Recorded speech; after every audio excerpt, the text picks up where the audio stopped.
everyone, welcome back to my channel. So today I decided to do another tag. The reason I decided to do this is because recently I've been spending a lot of time just looking at different author tubers, longer than usual. I came across a lot of tags that I'd like to do, but there was one in specific that really stood out to me, one that I looked at and I was like, oh yeah, I'd love to do this. And this is the author origins tag created by Evie Driver, so I'll have the original video in the description below if you want to check it out, which I think you definitely should.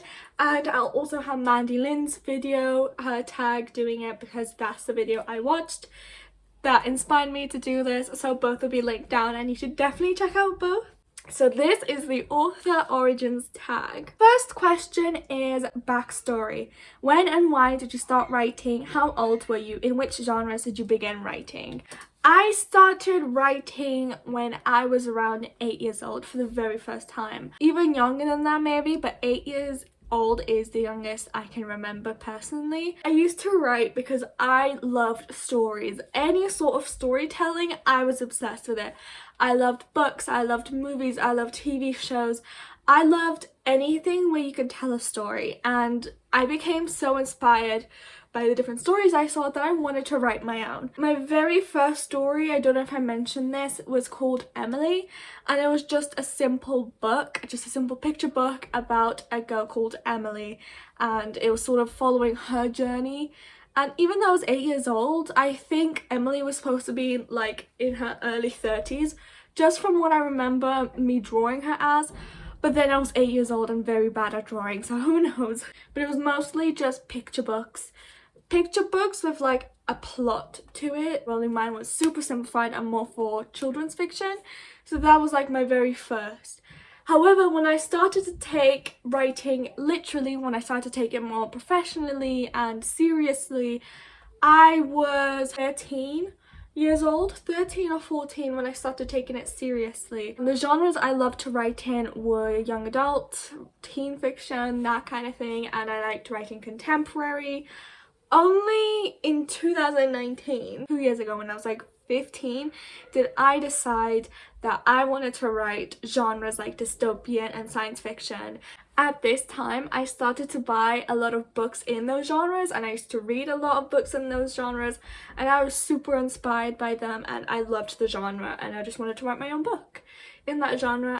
So the second question is protagonist. What was your first main character like? How has your taste/muses changed since then? I already mentioned this. My very first protagonist that I can remember ever writing about was called Emily, and I don't even think she had like base or muse to her. She was just a girl at 8 years old. I didn't really know how to create like a character that well. And my first main serious protagonist when I started taking writing seriously was called Riley. She was more of like the witty type. She liked to say whatever was on her mind, and that's changed since then because I love writing about characters that always have something to say, always have a funny retort, and I like to make a character pretty funny, since even if I'm writing dystopian, I'll still have a character that doesn't really take everything seriously, just to try and uplift the mood. And of course, that's what the darkest night of the soul beat is for, to knock it all down and remind you it's dystopian. My muse has changed since then because I actually think about different traits now. I actually put other traits into consideration instead of just using my own. Number 3 is antagonist. What's the worst writing advice or feedback you ever received? What was your first rejection or confidence breaking experience like? The worst writing advice or feedback that I ever received, I think I have 2 different answers for both parts of that question. Worst writing advice was treat writing like it's your job. Because if I do that, I feel like I put too much pressure on myself, I put too much stress to try and make this good. Like, you know, I do someday hope to get paid for my books, but I don't want to look at it like that now, since right now it is just a hobby that I really, really love to do. And then the worst feedback I ever received was probably in my Wattpad days. Man, people on Wattpad are cruel. And then the other part of the question, I would have to say the Wattpad experience. The whole time that I wrote on Wattpad, that was really confidence breaking, because People on there are brutally honest, and fair enough, like, my books, they just weren't it. Still, like, I was young, I didn't really know how to write yet, I only just started to take it seriously, so it was a bit hard-hitting. I've since learned and I've since understood, but I don't know how I managed to get through that because I really did break my confidence and make me feel like I should just stop writing. Question 4 is superpower, and it is, what part of writing or the writing process do you feel is your greatest strength? For this, I'd probably have to say character dynamics. I think that adding in relationships of different kinds, for example, romantic relationships, family relationship, friendships, I'm pretty good at exploring character dynamics like that. I can always add some sort of twist into a friendship or a twist into a romantic relationship, or build slowly up or go really fast up, and I know how to vary it depending on the characters. I think that has to probably be my greatest strength. Another strength that I have is describing weather. I don't know why I can describe weather so well, since I hardly ever do it anyway, and I probably should, because I don't describe settings a lot. 5. Kryptonite. What part of writing or the writing process do you feel is your weakest? The weakest part, I can say with 100% confidence, because I know this is like my biggest flaw, and that is revising. I don't know how, like, what bits to keep, because I'm an underwriter, so everything I put in I feel like has to stay in because I write the bare minimum. And so I'm really bad at finding scenes that have to be cut because they're useless, and I'm really bad at identifying what needs to be expanded first time round. For example, I'm currently revising 2 books. One is kind of on the back burners right now. The other one I'm actively doing, and I'm finding that majority of my read through is just me picking out the obvious bits. I'm not really diving into scenes and finding out what they're missing or what's excess information. Not the best, since revision is what's supposed to make a book better, but I'm trying to get better at it. Question 6 is training montage, and it is, what strengths or weaknesses changed over the years? Additionally, what have you done over the years to better your craft? One of my biggest weaknesses used to be dialogue. I just wrote such unnatural lines from characters because I never understood them quite well enough to know what they'd say, and the conversations I had sounded like 2 robots trying to talk to each other. I just didn't know quite how to capture what a character would say in this specific moment, and I feel like now it is it's something I can do pretty well. I like the dialogue I include in books. Normally it's like the best part of a scene because the rest is just. And another thing I used to really be good at is describing settings. I used to be really good at describing the way a room looked, the way a background looked. I used to do that for English a lot, like we'd be given a task to describe a picture and I'd be really good at it. I'd really be able to describe it. And so I'd say that used to be something I was really good at, but it's slowly gotten into something I'm not really good at. Question 7 is weapon of choice. What programs have you used over your writing journey? What is your favorite right now and why? When I first started writing, which was the young age of 8, I used paper, any paper I could get my hands on. If it was printer paper, I'd use it. If it was lined paper, I'd use it. I just used any paper and I used to draw on that. I started using notebooks more. Before I just used loose paper, then I started using notebooks. And then when I finally got my first piece of technology, I started using the Notepad app because it's all I knew what to use. Then I discovered Wattpad from a friend and I started using that. Then I discovered Google Docs, and that's what I was using since. I was also using Word at the same time, so it's kind of alternating between Google Docs and Word. However, I have to say that I prefer Google Docs because it just saves as you go and you can write on any device, and that's all I really need. If I'm out and I have my phone on me, I can work on my book. I don't have to have my whole laptop with me. And best part, if I have to switch my phone off, it all saves. I don't have to like click and wait for it to save, it just saves automatically. The next question is question 8, and that is trusted sidekick. Every Batman has his Robin. What is your favorite companion to cuddle or consume while writing? Has this changed over the years? If so, does this also differ from daytime to nighttime? One thing I love is to have some sort of drink with me, whether that be tea, whether that be hot chocolate, whether that just be water. And it does change from day to night, because in the night I'm less likely to have like tea on me than in the day. And also in the night I like to have a blanket with me because it's normally cold at night. Question 9, 0 to hero. When you first began this journey, what level of success did you imagine for yourself? Is where you're currently at on your writing journey heading for the destination? If not, how has your dream evolved over the years? When I first began writing for the very first time when I was 8 years old, I was only doing it out of entertainment and just because I loved storytelling. But then when I decided to take it like seriously, one of my biggest dreams was to be published. To be a published author and to have people out there read my book and like it, and to see my book as a print. I'd like to say that I am currently heading in that destination in sense of the fact that I'm currently writing 3 novels actually. Currently writing 3, but I have plans for a lot more. When I first started writing, I didn't imagine much success for myself, because if you think about it, there's a lot of people in the world, a lot of writers in the world, and a lot of authors in the world. So I thought I could never compete with people like that. I didn't imagine I could be one of the lucky ones with their books out there.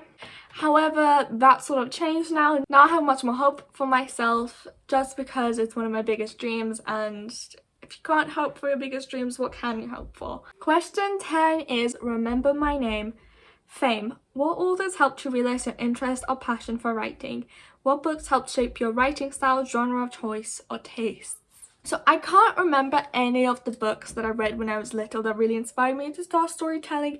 I can say that I remember seeing a series of unfortunate events in my aunt's closet one time, like the whole series in the box. I really liked the cover it had and the art style, and I tried replicating that for a while when I was 8, which didn't happen. I don't think that any author helped shape the voice I have. What authors helped with my genre? I'd probably say authors like Suzanne Collins, who wrote Hunger Games, Cassandra Clare, who wrote Shadowhunters. I'd say those authors really helped me gain a love for those genres. Question 11 is Marvel versus DC. Comparison is dangerous. How has comparing your author journey to others dismantled or helped your own? Any advice to overcome this?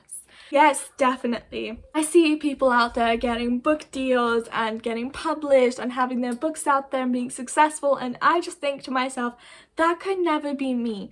For that to be me, I'd have to be one of the luckiest people in the world, and I do not have any luck, let me tell you. However, what got me over it was realizing that every book is going to be different. Every author is going to be different because we all have different heads. It's fine that this author got a book deal with this because that specific book was written from them, but a different book that's written from me will be different. I guess the advice I have to overcome it is realizing that you are going to write something amazing as long as you put your passion into it.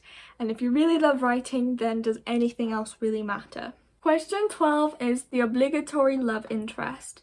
Looking back on your earliest project, what genres have you grown to love or hate to write? Dystopian and science fiction are definitely some of the genres I used to dislike, but now, I really love writing in it since I do have a trilogy that's dystopian. And I also used to really dislike writing fantasy because I just thought it was like the hardest thing in the world. I could never come up with an idea like that. But now I have a fantasy series that I'm outlining, and over the years I've sort of learned how to really outline, so I now know how to world build and things like that, so I'm more up for writing genres like that, and they are some of my favorite to read, so it kind of makes sense that I try to write in a genre I really like to read. And then a genre I grew to hate to write, at least, is definitely romance, like straight up cheesy romance. I used to love that. That used to be like my number one thing to write. But these days I can't imagine doing just a romance book. Like if there's no mystery or no dystopian or no fantasy element above it all, then I probably won't be interested in writing it. I don't know why. I guess I just like action and high stakes and misery, I guess. 13, arch nemesis. What are the most common excuses you've given to yourself or outside forces you've overcome that prevented you from writing your story or crush your confidence? An excuse that I used to give myself for not writing was that my book isn't going to be good, or that I'm too young to know how to write a good book, so it doesn't matter. Of course, you can be any age and write a good book. It just depends on how willing you are to ask for help, how willing you are to research help, and how motivated you are to write the best you can. Another common excuse I used to give myself was, I'll write this later, I'll do the work later, I'll chill now and do everything when I'm older. It's just gonna make me continue procrastinating, and I'm never going to get better if I never work on it. That's something I had to do to stop preventing myself from writing. My excuses were just, don't do it later kind of thing, and also there are authors out there that are actually good, like, you're not gonna get anywhere with this. I've since overcome this and still sometimes think, oh, my book isn't gonna go anywhere, but then I sit down and I start writing and I realise that I love the craft, so it doesn't matter if I don't get anywhere. 14 is superhero name. When you began, did you consider using a pen name? If you're using a pen name now, why did you decide to use one? If not, why did you use your real name? It sort of fluctuates whether I want a pen name or not. When I first started, I didn't really think about it. But then I did start going under a pen name on Wattpad. Then when I started taking it seriously, I decided to start using my real name. I did this because I wanted to see my name on books. Like, if I see a book with my name on it, I'm like, yeah, this is mine. And then after that, strangely, I wanted to go under a pen name again because I wanted to be known as two separate entities. I wanted to be known as my personal self with my real name, and then as the author self with my pen name. Now I'm thinking of doing both. So I want to use my real name for some books, but then for some different genres, like completely different genres from my main dystopian fantasy genres that I like to write in. I'd use a pen name for that, and the reason is just because I think it's better marketing if you have like a pen name than a different name for a different type of book. That's the only reason I'd probably use a pen name now. I'm not really like worried about using my real name. I'm happy to do it. You know, if you see a book with your name on it, isn't that just so, like, there's something so heartwarming about that, I think. And finally, 15 is Avengers Assemble. Tag a few of your favorite people to do this tag on their channel. This tag isn't like the newest, I think it's like 2 years old, so I don't know whether I should still tag people to do this, but in case, just to answer the question, I'm going to be tagging you. So if you're watching the video, you're tagged. You don't have to post this on your channel, but it's still something nice to think about. Let me know down in the comments what your answers for this question would be, or if you do have an AuthorTube channel, then definitely try this tag. I'd love to see your responses and the sort of things that got you to where you are now. So thank you very much for watching. I had a lot of fun looking back at my author origins and seeing what brought me to this point. And I hope it was interesting to hear about what brought me here as well. So yeah, like I said, let me know what your responses would be, or just let me know when you decide to start writing and why. That's it from me for now. I'll see you in the next video. Bye!